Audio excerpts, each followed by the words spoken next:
Good evening. Tonight's board meeting begins with our annual recognition of the district's National Merit Scholars. I would like to welcome this year's honorees and family members who are with us in the audience and congratulate our students on their remarkable efforts. There are few school systems in America that can boast a record of student achievement comparable to ours. Most school districts would consider 4 or 5 National Merit honorees a tremendous success. Tonight, I'm proud to remind our community once again that Lower Merion School District is not most school districts. Ladies and gentlemen, a remarkable total of 63 Lmsd seniors have earned recognition through the 2014 National Merit Scholarship Competition. This list includes 21 National Merit semifinalists, 40 commended students, and 2 National Achievement Outstanding participants. This is one of the largest groups of National Merit honorees on the East Coast. These talented students were identified through exceptional academic achievement and high scores on the PSAT, which they took as juniors last year. This year's class includes one of the largest groups of commended students in district history. 9 students earned a perfect score on at least one section of the PSAT. Approximately 1.5 million juniors in over 21,000 high schools entered this year's National Merit Program by taking the 2012 PSAT. Fewer than 16,000 students, less than 1% of all U.S. high school students, achieved the status of National Merit semifinalist. Commended students are placed among the top 5% of all entrants. Those deemed scholars must also achieve a GPA of 3.5 or higher. The National Achievement Program recognizes the outstanding performance of the top Black Americans participating in the qualifying test. Of the more than 160,000 students who entered the National Achievement Program each year, over 4,700 are honored. A group of about 3,100 outstanding participants are referred to colleges for their potential academic success. A smaller group of about 1,600 are named semifinalists and have an opportunity to advance in the competition for National Achievement Scholarship. Based on your achievements, you will have all qualified for recognition among an elite group of students in our country. On behalf of the entire school community and the Board of School Directors, I want to thank you and salute you for your hard work and dedication and your commitment to success. You are a great example for your peers, and you make us very proud. At this time, I'd like to introduce Mr. Scott Eveslog, the principal of Harriton High School, to introduce individual National Merit honorees from Harriton. And students, when your name is called, please come forward and receive the District Award Certificate from the President of the Board of School Directors, Dr. Melissa Gilbert.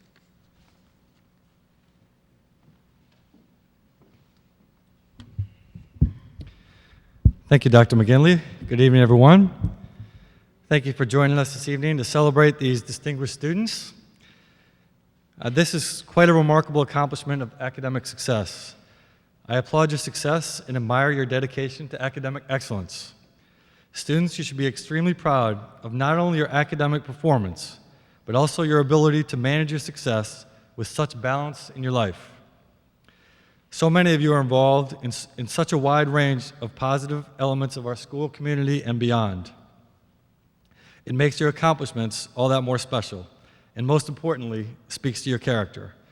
So please take great pride in your achievement, as we do, and accept my congratulations and good wishes. As I call your name, please come forward to receive a certificate.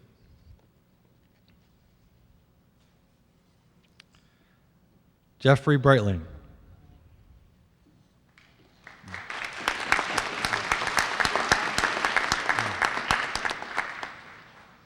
Alexander Harriet.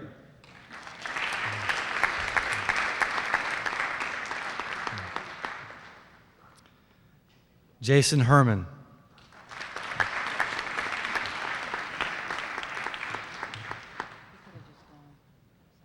Seth Carpel.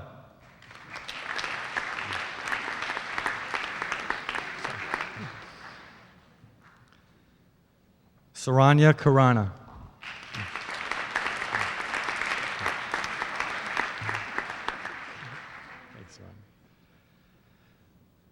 Victoria Marks.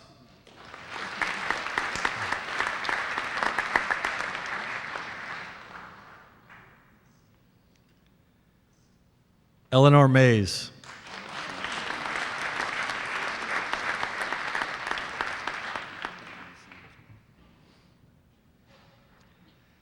Catherine Pisani.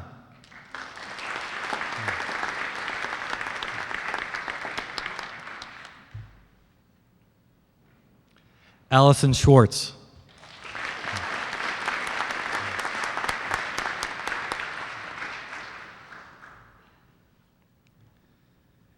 Stephen Siciliano.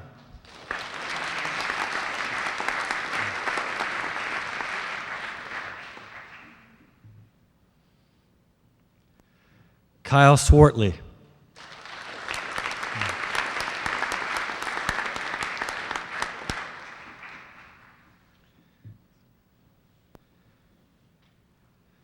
Elizaveta Tashenko.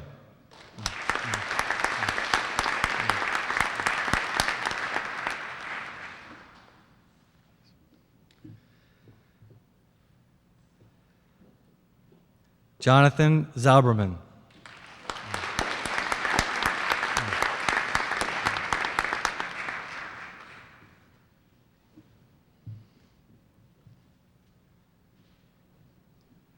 Jeffrey Robinson.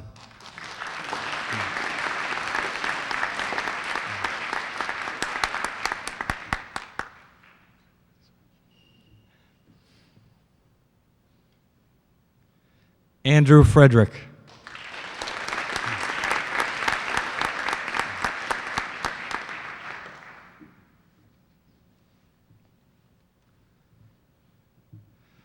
Walden Pimentel.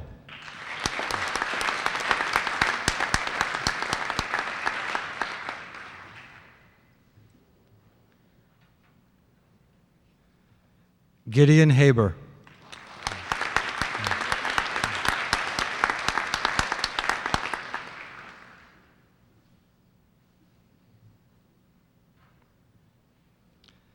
And Richard Ho.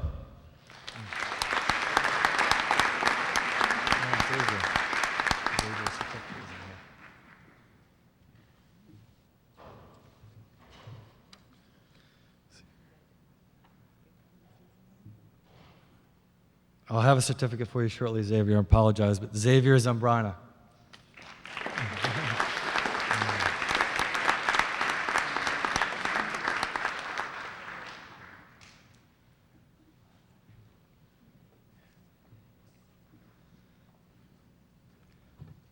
Thank you. I'll turn it over to my colleague, Mr. Sean Hughes.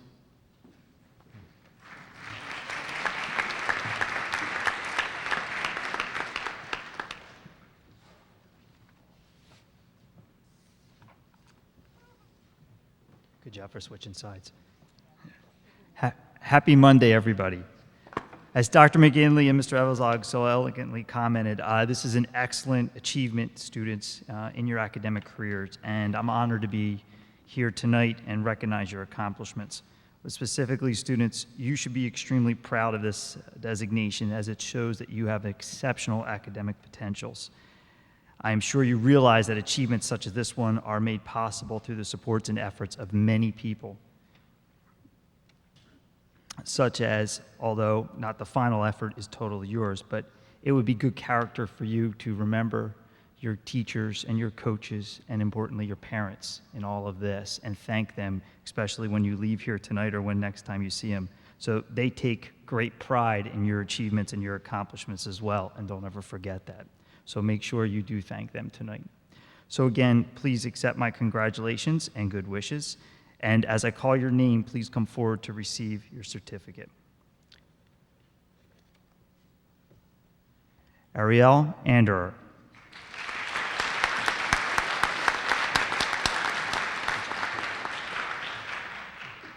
David Bloom.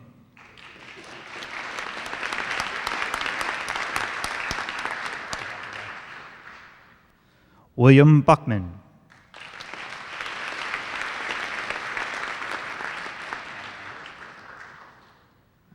William Chen.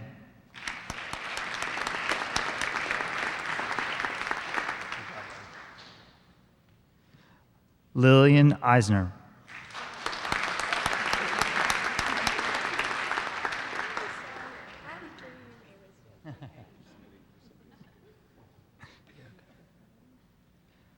Allison Epstein.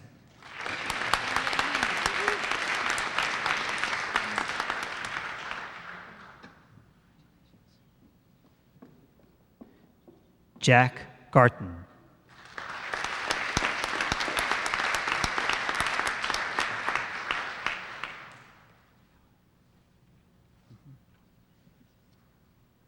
Tangda Gu.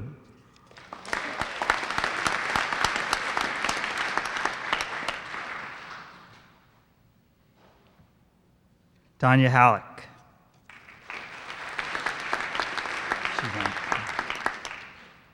Joan He.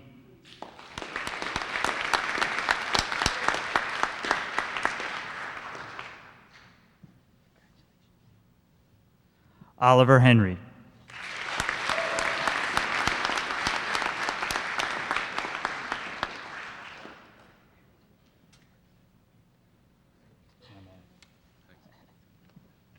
Brian Hirsch.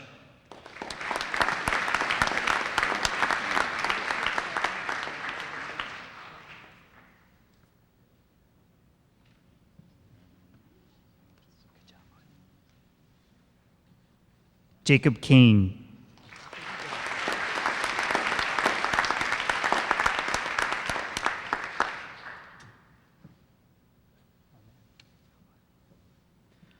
Robert Katz.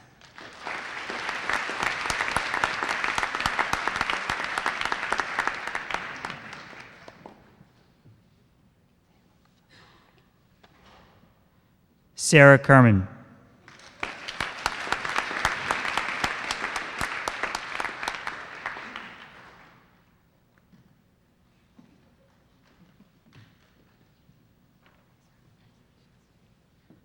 Max Maroney.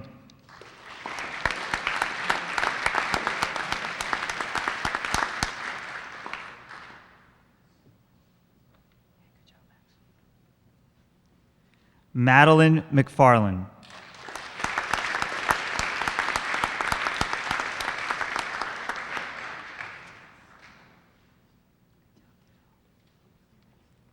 Joseph McGowan.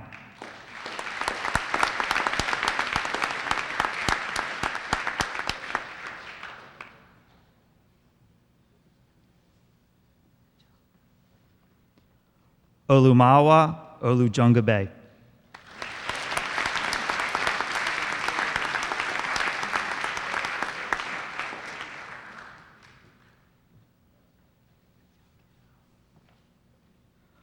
Haruyi Sun.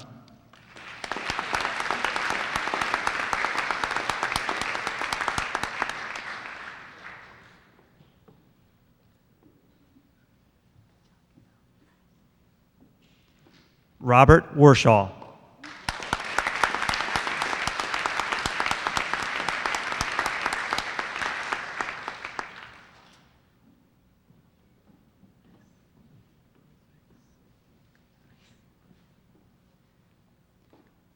Wenyan Wu.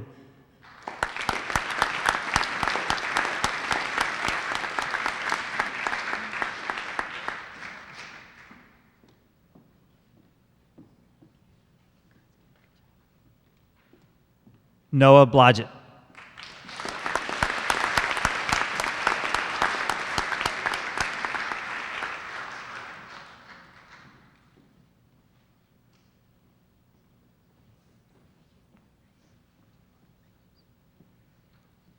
Andrew Skolnick.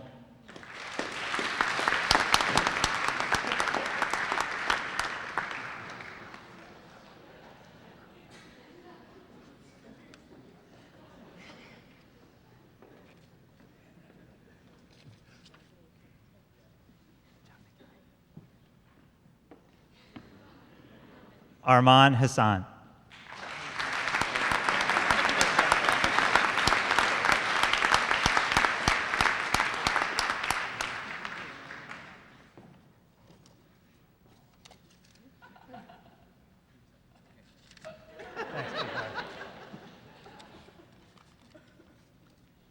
Pictures? So I think we should follow Mr. Yu's advice and give a big round of applause for all the parents, for all the help and assistance.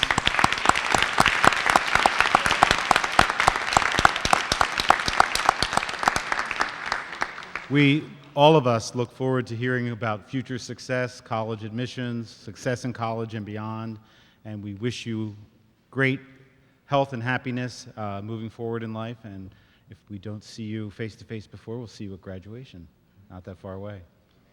So, oh, if anyone wants to take a photo of the group, now's the time to do it, and then we're going to dismiss the group, and then we'll move on with the other items we have in our board meeting. So please feel free to come forward right now and get a picture of people who want to really get off the stage very quickly.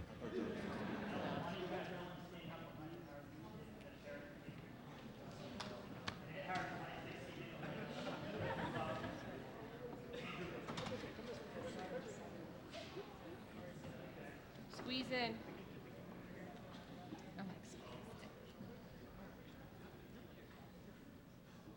Oh, mood lighting.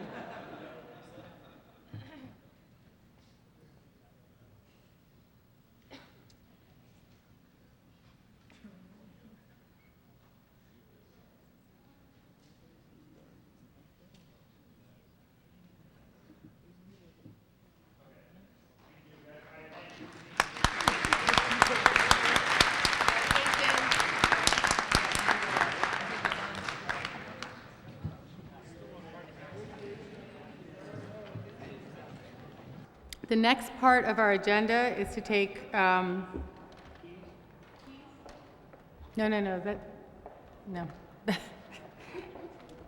The next part of our agenda is to take audience recognition on agenda items only, but we've received a request from two of our students who were just honored up here who would like to address the board. And so because they're students, we're going to make an exception to allow them to speak on a non-agenda item. So would you gentlemen come sign in with Ms. LePere. You have to write your name, and then you tell us your name, and you have 3 minutes, please. And the area where you live.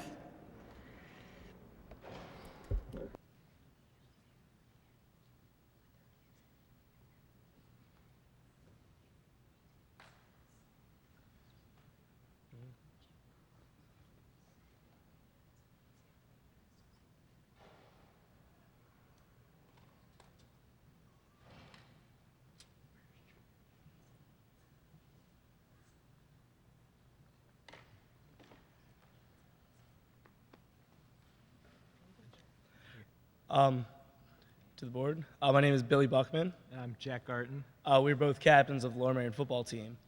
A few weeks ago, we played a night game under the lights against Pencrest.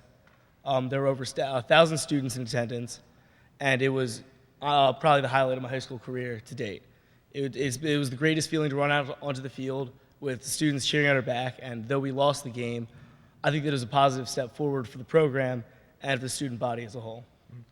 Yeah, I can just speak to the, what playing under the lights meant to us. It's something that we've never had our whole careers in high school, and something we'll never have for the rest of our lives, and something that we're grateful to play the second game ever, Lower Merion under the lights, and even losing 48-0, just having, when we were losing 48-0, having a whole crowd of our fellow students cheer for us really meant a lot and made it very emotional for me at least. And the success of the night, what it meant to us, and how great it was for all of our fellow students, and the fact that it went off without a hitch, without an incident, without any police reports filed. We would like to propose that we know that Harriton has lights allowed for their night games, and we would like to propose that we have the same. Again, we're just humbly requesting that since the district does provide the money for Harriton to rent lights for their entire football season for Friday night games, that they do the same for the Lower Merion football program. Thank you. Okay, well, thank you very much, and congratulations once again on your achievements, and it's clear that you're both very well-rounded as well. So we will take that under advisement. Thank you.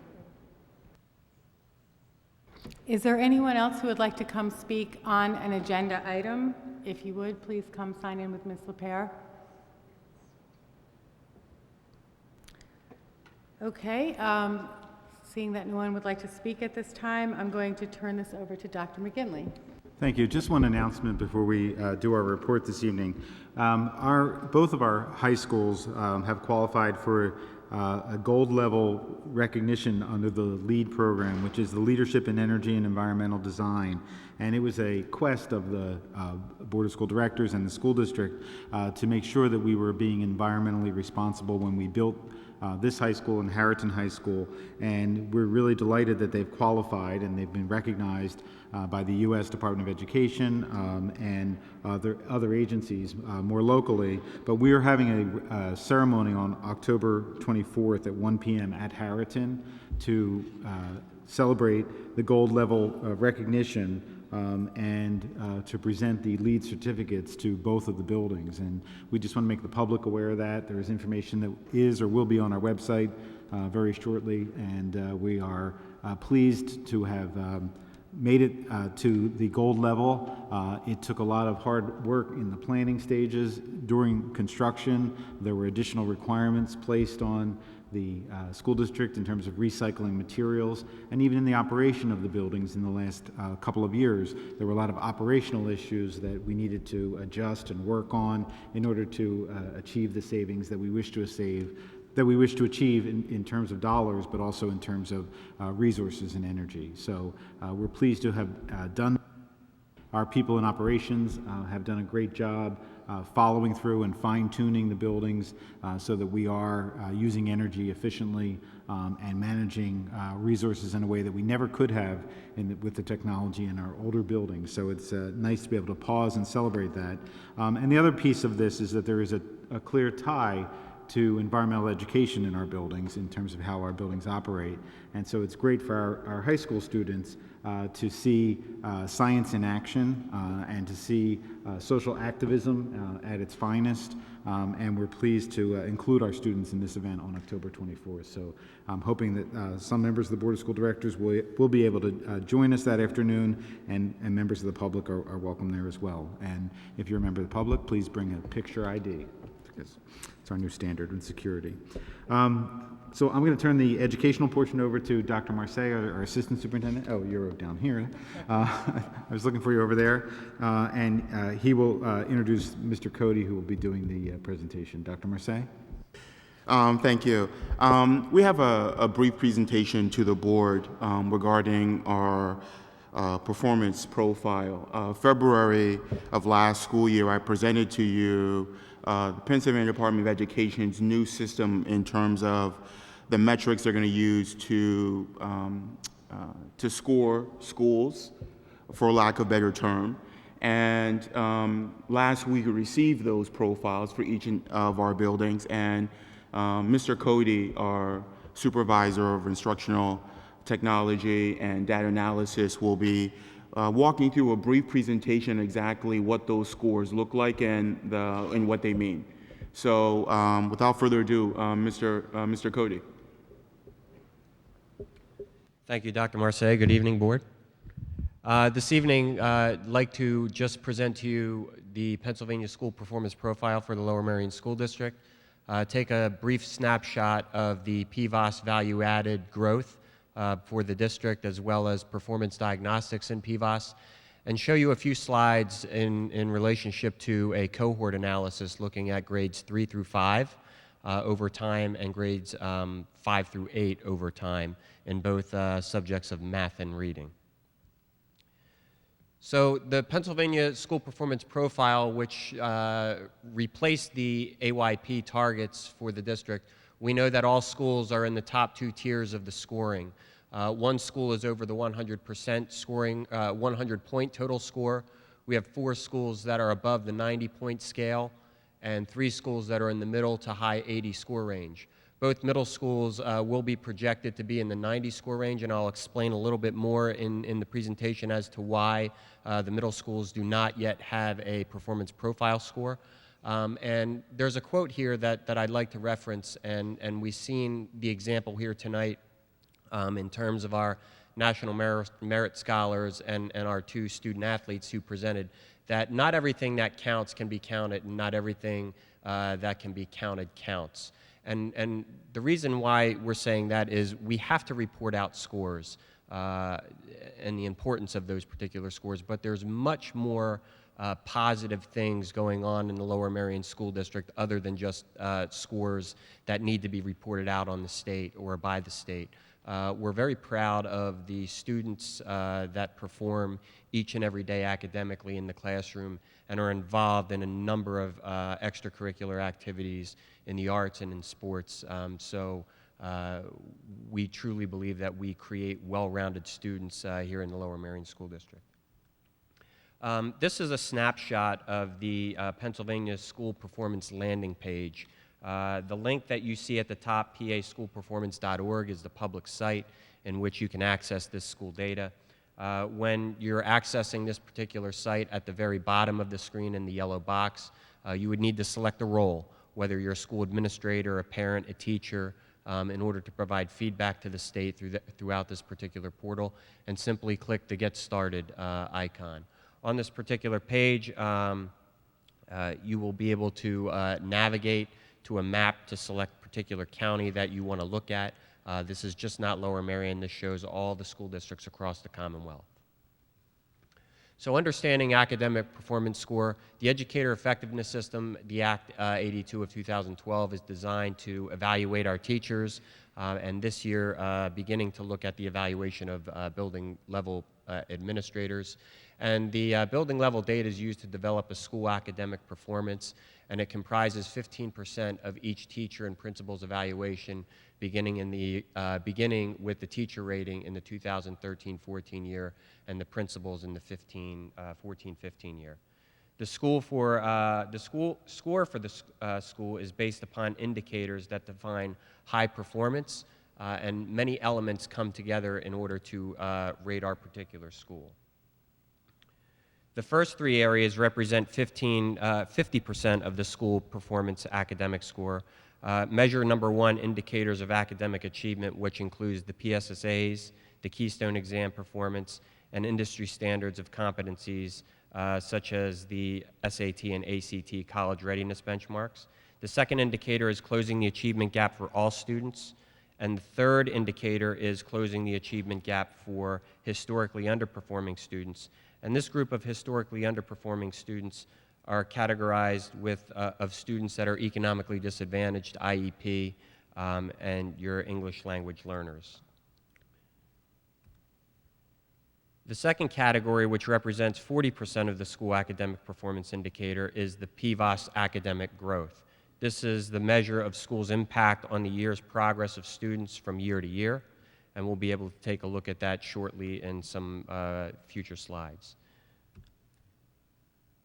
The other academic indicator represents 10% of the academic school score, and other indicators factor in student achievement, graduation rate, promotion rate, attendance rate, and measures of that sort. Schools also have the opportunity to earn extra credit points via extra credit for advanced achievement based on advanced performance on state and industry assessments, as well as students that are earning 3 or higher on the advanced placement exams. So when you log in and select your school, this is what your landing page would look like. This particular page has a landing page that comprises of 4 different sections. The first section that you see is the building level academic score. Here you can view calculations for the building score and how the scores were determined for each particular building. The second section on the screen is the federal accountability designation. This identifies schools that are Title I. You can click on the measures and descriptions to view more data and explanations for this particular accountability designation. The third section is the academic performance fast facts, which shares demographic data about the school, such as grade levels tested within the school and test participation rates. Our fourth section, which carries the most data in the particular section, are your academic performance indicators that were discussed in the previous screen. The indicators of academic performance, the indicators of closing the achievement gap for all students and historically underperforming students, the indicators of PVOS and growth, and the other academic indicators. This is a snapshot of our schools. You'll notice here that Bala-Cynwyd Middle School and Welsh Valley Middle School do not yet have a score. This is indicative of a correction measure at the state level for coding on the Keystone exam, where students needed to code in a particular bubble to designate that they were identified in a Keystone-related course. And across the Commonwealth, many school districts noticed errors within this factor. So for a short time, districts had the opportunity to suppress scores. Lower Merion School District decided to suppress the scores to make sure that our middle schools were reflecting accurate data and not putting inaccurate data in front of the board or the public. This data will be updated and corrected. We are in communications with the state, and these particular profiles would be updated in January of 2014. We are anticipating that the middle schools will be scoring in the 90-point range with these particular measures. Moving on to PVAS, we see that there is a value-added data at the 6th grade math level at both the middle schools, which indicates evidence that both middle schools did not meet the standard of growth for 2013. We know that Marion Elementary School demonstrated significant evidence that the school exceeded the standard for PA academic growth in all content areas, and data indicates moderate evidence that the schools exceeded the standard for PA academic growth and/or evidence that the schools met academic growth across the entire district. This is a snapshot of our school district in the areas of math, reading, writing, and science for our PVAS value-added growth. Last year, we talked briefly about the color indicators. We are, as a district, looking at the colors of dark blue, light blue, or green. Green indicating that the school met the PA academic growth measures, and blue showing evidence that it was either moderately or significantly increased. We do notice here that there are some areas of growth that need to be pressed upon within our particular district, where schools are showing moderate evidence of not meeting the standards of growth, as well as significant evidence. This particular slide shows the academic performance diagnostics summaries, and based on the yellows and reds that we saw on the previous screens, although we have students that are achieving at high levels of advanced and proficient levels, these are the areas that they are not growing fast enough or showing significant growth. In this particular screen, it's the pink areas that reflected the yellow or the red on the previous screen of the value added.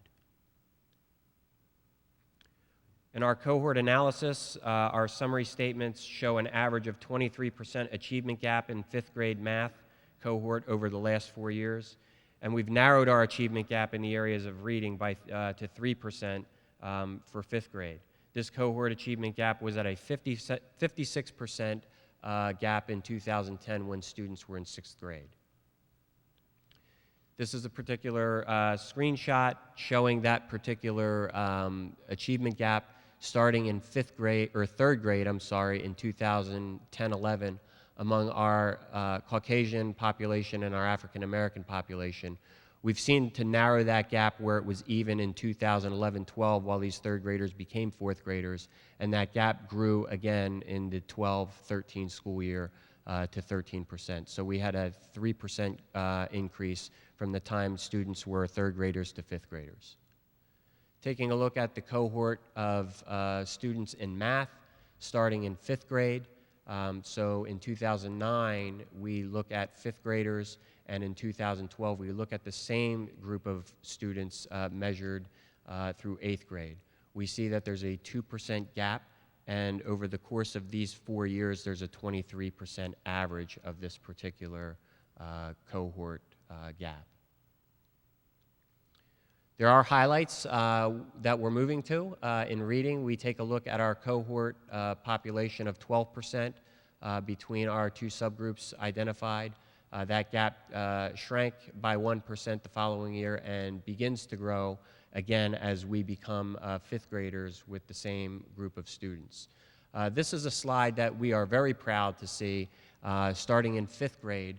We've taken the gap from 23% as 5th graders and closed that gap to 3% by the time these students were 8th grade. Same amount of students same students across the cohort of these particular 4 years.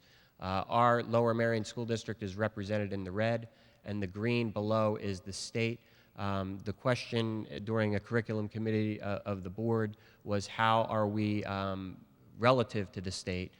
Right now, we are exponentially closing the achievement gap in the Lower Merion School District between African American students and white students at a much better rate than what the state is. This time, I thank you for the presentation, and if there are any questions, I'd be happy to address them. I'm looking at the data. Are there any questions from board members? Marissa and then Lynn. Just two questions on page 5, the PVOS value added. You have color coding for the middle schools, but I thought, how can we know that yet if we don't have the data yet? The middle schools that we see here for Algebra 1, they were pre-released items because Bala Cynwyd actually had a PVOS score initially. So when we suppressed, we wanted to suppress both middle schools, so this was a quick snapshot of the algebra in Bala Cynwyd. And Welsh Valley, you could see there's a data correction. So what we did is we pulled both of those schools offline to validate that both middle schools actually met. We're anticipating that the Welsh Valley will also be the dark blue. Okay, but the grade 6 is still red. The grade 6, at the top, the value added is representative of the math PSSA.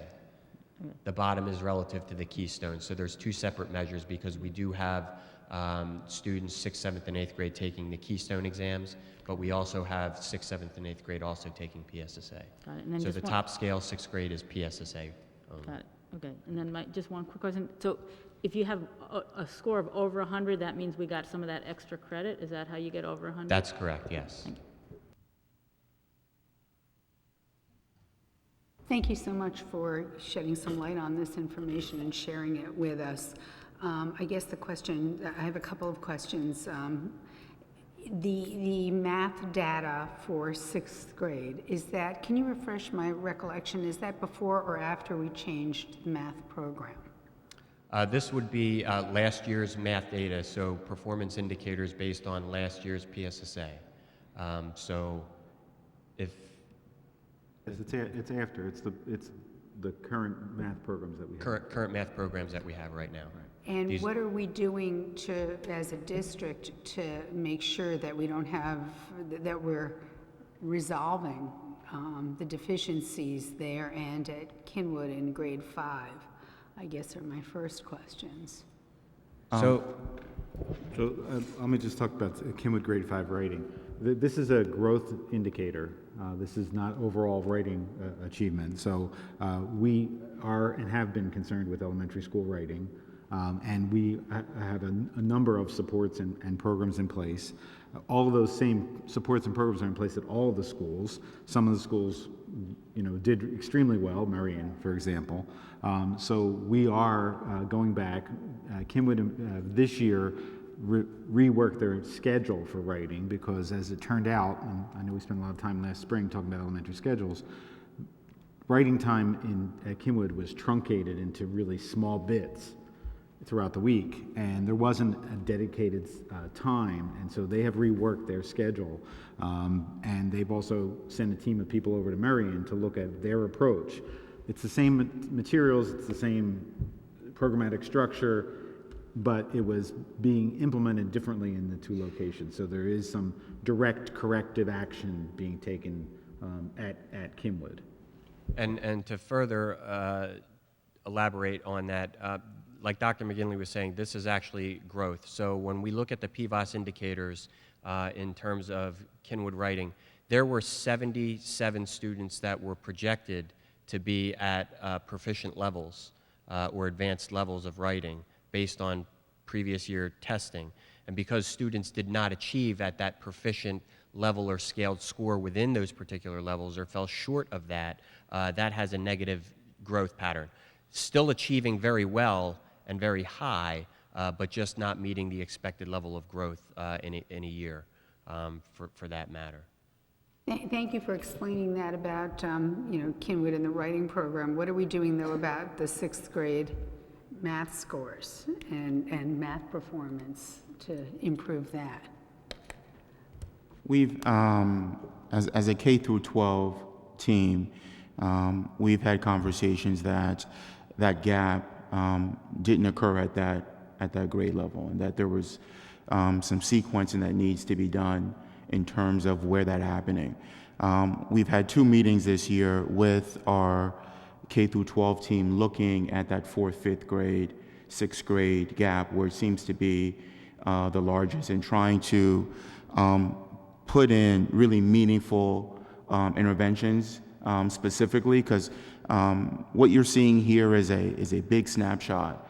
The finer detail is about going into each and every student's score and finding out what were those assessment anchors that those students did not score well in, and how are we addressing those moving forward.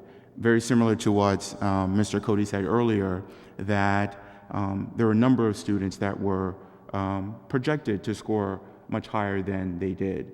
And that's further analysis in terms of why that didn't take place. And then students who are struggling, how do we support them or better support them with the specifics they need. So we are aggressively looking at that 4th, 5th, 6th cohort. And you don't have to tell me what they are now, but have we identified particular competencies or subjects where we need to do a better job, conveying information or making sure that it's comprehended and applied? Yes, the eligible content and the standards are broken down, and we have the skills that every student scored in, whether it was basic, below basic, proficient, or advanced, to help guide teachers in terms of, well, what do we do to provide enrichment, and where are those skills where we need interventions. So we do have those. Thank you. I'm assuming, based on what you said, that we're taking action to make sure that what we are seeing is being applied to a corrective plan to change how we're doing education on those areas. Absolutely. Terrific. I have one more question. Looking at the, on page 6 of our handout, the 2010 to 13 cohort analysis for the achievement gap. I'm really pleased to see that we are making progress in closing the 5th grade reading cohort achievement gap. But if I'm understanding this correctly, and I'm not sure that I am, if we've achieved a 3% improvement, that still leaves a 53% gap, which seems quite significant and something that we need to really focus on. If I'm reading that correctly, is that right? It's that bullet point refers to the last chart in the presentation, this chart that shows that in reading with the same cohort of students, that we have a gap of 3%. It's not a 3% improvement. The gap is a 3% gap. Much better That's than much the way better. I was reading it. This is good news. The other side is not good news on the math side.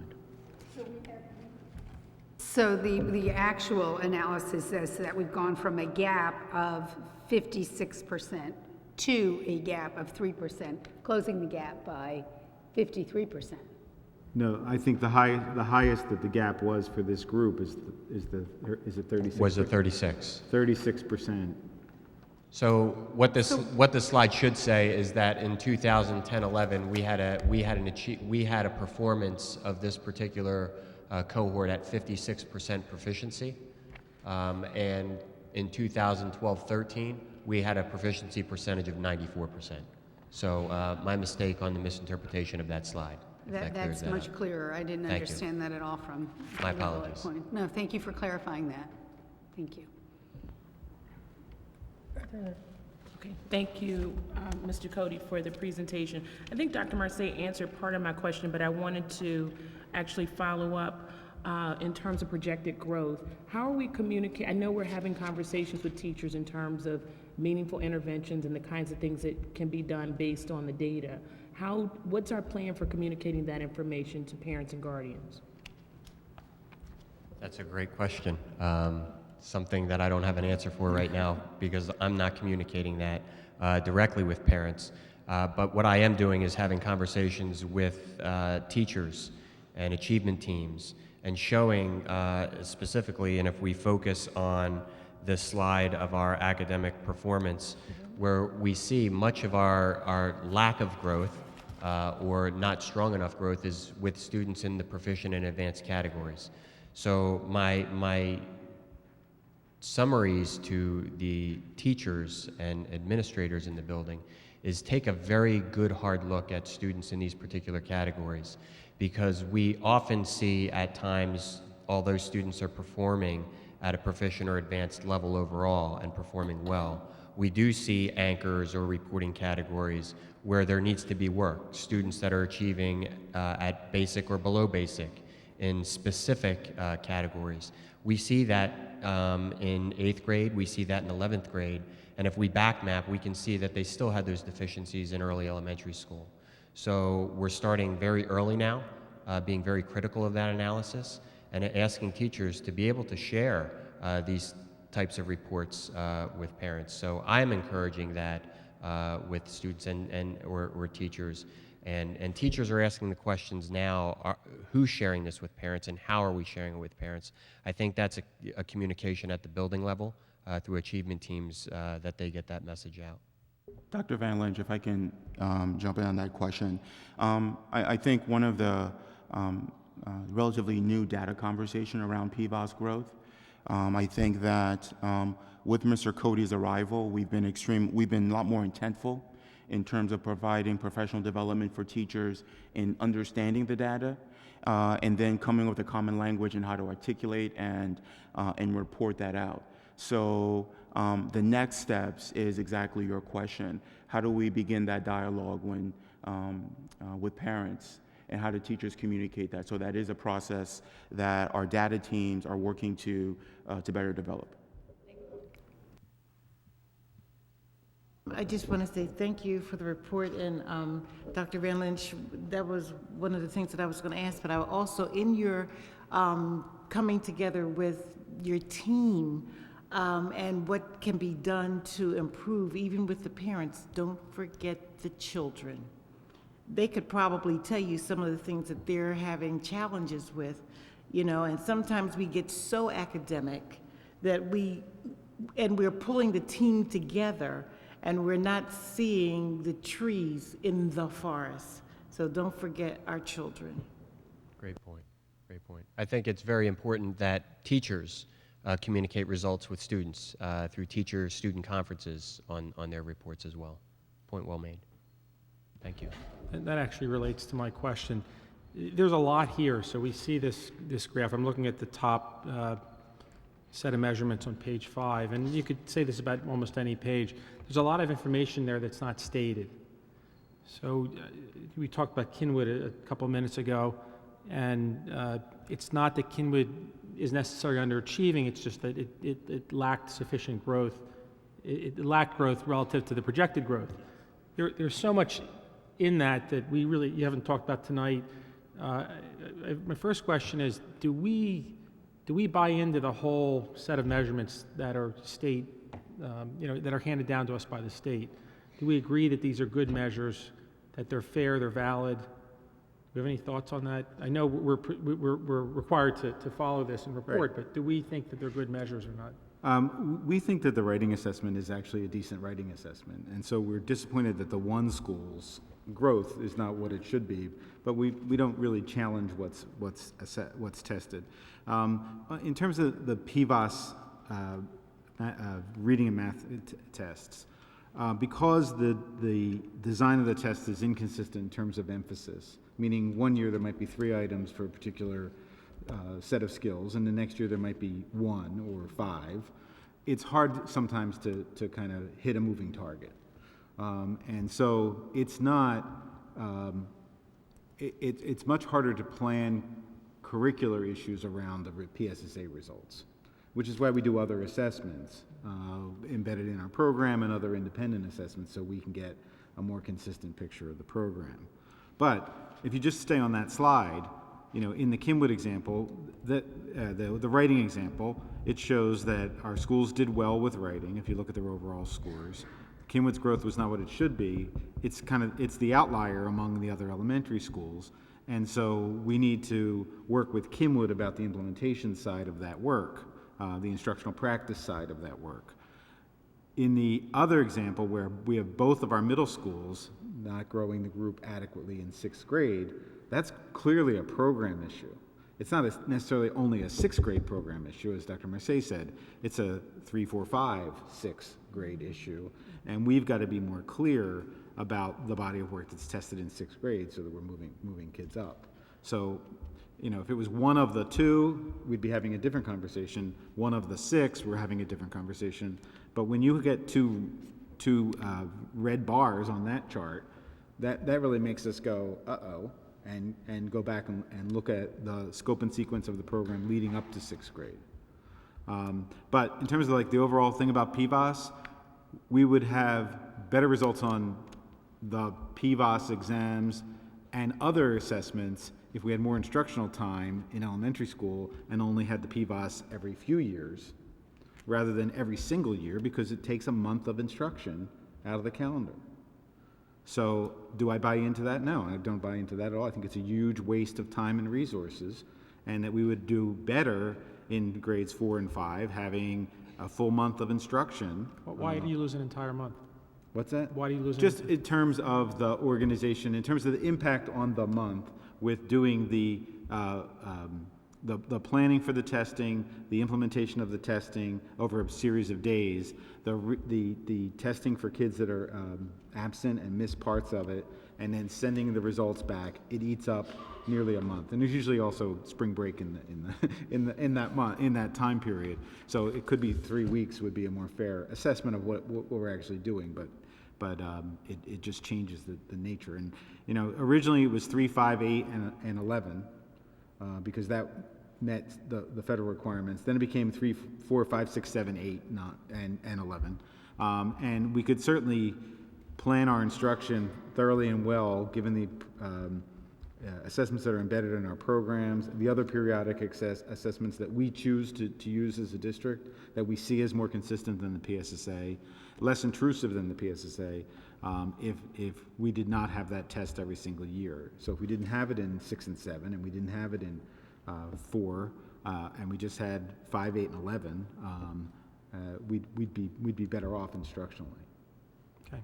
So I want to ask another question about the gap, the achievement gap, but I think communication-wise, it would be great to communicate this out, but I think we have a fairly heavy burden to communicate what this all means.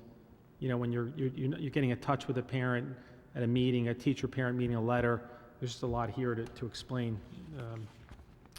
So moving to the achievement gap. Well, I think one of the core messages amongst all of this is that there's an expectation that wherever a child is today, that the school district is responsible for helping them grow in their skills so they could be in the next level or the next category of achievement or progress within that category of achievement. So that's not a bad message to say, if you look at the next slide, Brian, can you switch that? And you say, there's certain places where the advanced group isn't growing fast enough. So we've got kids that are proficient, not moving to advanced. We have kids who are advanced and they're probably earning an A as a grade for the class. But we have kids that are advanced, but maybe they're not moving up within that advanced category each year. And that's not a bad idea to attend to that. Yeah, we talked about this at length in February. Conceptually, it's fantastic because you're not just looking at a static number or grade, you're looking at movement. And that's really where the rubber meets the road. How much is each student advancing? Of course, these are overall grade measures, not individual student measures, but what matters is underneath these things. But I think they're great things as long as the measures are fair and valid and it makes sense to our educators, and it's helpful, not hurtful. And I guess you just identified the time issue. It would be great to fix that, but it's not going to happen anytime soon. But I think it's terrific. So let me move on to the... it could easily happen. People need to make sure that this is a question that's asked of anybody who's running for governor. Aside from the funding issues, there's this over-testing, over-measuring issue that gets in the way of quality education. And so anyone who becomes the governor this time around, or the new governor could have an epiphany. This governor could have an ephany. that's a question to ask when people are campaigning, because the governor's office controls a lot of educational policy. Yeah, because you commented, I would say the opposite. I would think that, so these are now here, they're new, give them a couple years. I think the initial push would have to come from teachers and administrators educating the world why they're great tests, the information is wonderful, but it's just too much, and here's why. And then you build the political support. That's what I would say. And I think maybe after all this accountability politics passes over, you can take a hard look at it from an academic perspective and then make a convincing argument, God knows, right through the Department of Education of Pennsylvania, at least for this state, and maybe modify the schedule to make it less burdensome on education. It's a discussion we can have another time. So in looking at the achievement gap graphs, obviously the last one is terrific. The gap is not completely eliminated, but it's a very small gap relative to pretty much anything we've seen in a while. But can you comment on the remaining significant gaps in, you look at math cohort 2011 to 13, it was at one point almost negligible. And then, unfortunately, the next year it grows in the double digits. You look at math 2010 to 13 cohort achievement gap. It kind of meandered. It was at 30, drops to 21. Maybe it stays consistent at 22, more or less. And then you have a fairly significant growth in reading between 2011, 2012, and 2012 to 13. What are our thoughts on that? And can we achieve the same improvement in those areas and others that we did in the cohort achievement, the 2010 to 13 reading achievement gap? So obviously we're disappointed in those results where it is staying about the same or widening. The difference in these tables is one's 3, 4, 5 gap, and that's the first one. Obviously we were really pleased with that fourth grade number, and when we look back over the last couple of years, we're seeing fourth grade as a really narrow gap and widening in fifth. So that's not inconsistent with, that year is not inconsistent with some previous years. And so we are looking at the organization of grade 5 math and the content, and that's the content analysis that Dr. Marseille and Dr. Doria are obviously involved in to make sure that we're not allowing that to grow. The sixth grade as a transition year, in general, transitions from year to year tend to be a time when scores will dip a little bit. Here, that hasn't really been the case for the overall student population, but it has been the case for African American kids in the district. So there's something about that transition, about being known and supported and feeling involved and valued, perhaps, that it's not translating into the sixth grade experience. And that's an issue that we are further examining. When you look at the effect of the middle schools, we're seeing the gap get a little narrower, and you look at the performance on the Keystone exam, we see pretty good news on the Keystone exam, which is a more defined, clearly defined body of content. But we're still struggling with that achievement gap. If you look at the Keystone exams versus the PSSA exam as the high school measure now, which it is dictated by the state, we see a much narrower gap in math than we had in the past. So at the end product, we see some good news, but we see some significant struggles around 6th to 7th grade, and then we see that gap emerging pretty broadly in 5th grade, where it had been narrowing up to that point. So there's a lot that's under review in math, and we're again pleased with the Keystone part of it, which is the last big measure that we get on tests, but the elementary and middle is still needs a lot of work. So you're reviewing the data, and hopefully you'll come up with some support. Well, I mean, last year when we started the after-school program, we did more diagnostic testing, more supports.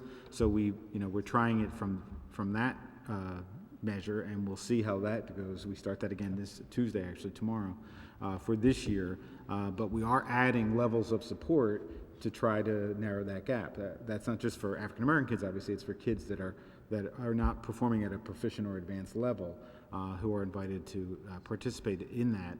Last year, our primary focus, most of the kids were in it for reading. A few were in for reading and math, and we really did a small amount of math in the program, and we redesigned the after-school program with a greater emphasis on math for the kids who need math support. We dramatically increased the time for math. So we are making some adjustments to try to better support the kids. What our goal is to really affect the change in 5th grade so that the kids are better prepared and seen as better prepared when they start middle school. So that people aren't looking at the kids walking in the door and saying, well, these kids really aren't capable of doing this work. Thank you. Are there any other questions right now? I have a question. On this graph, we're looking at a cohort analysis, right? So the first date, the 2009-10 would be 5th grade, and then the 2012-13 would be 8th grade for those same students? That's correct. How do we have data for the 6th grade and 7th grade when they don't take the PSSAs then? They do take PSSA. They do take them? Yes, 5th, 6th, 7th, and 8th. 5th, 6th, 7th, and 8th. Okay, and math. Grades 3 through 8 take PSSA, yes. Okay. Reading, math. Thank you. And science in grades 4 and 8, and writing in grades 5 and 8. That's what I was thinking of, Yes. writing. Okay, thank you. You're welcome. Are there any other questions right now?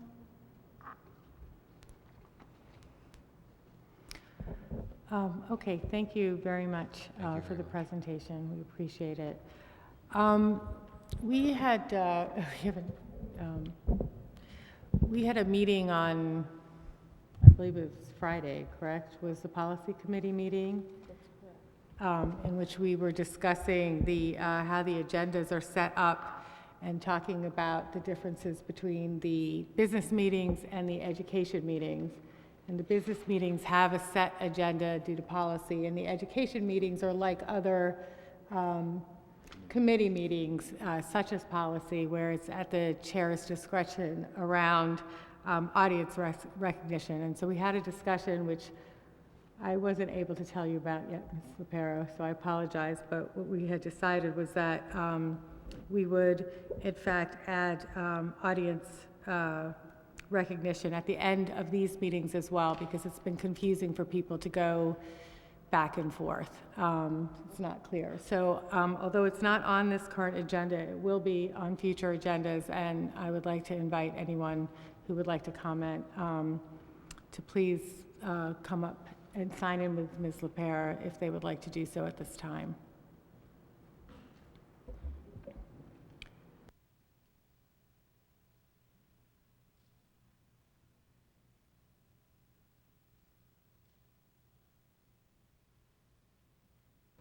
If anyone would like to comment, please sign in now, and then we'll go through that. So if anyone else is prepared to comment, please come up now as well and sign in. Okay.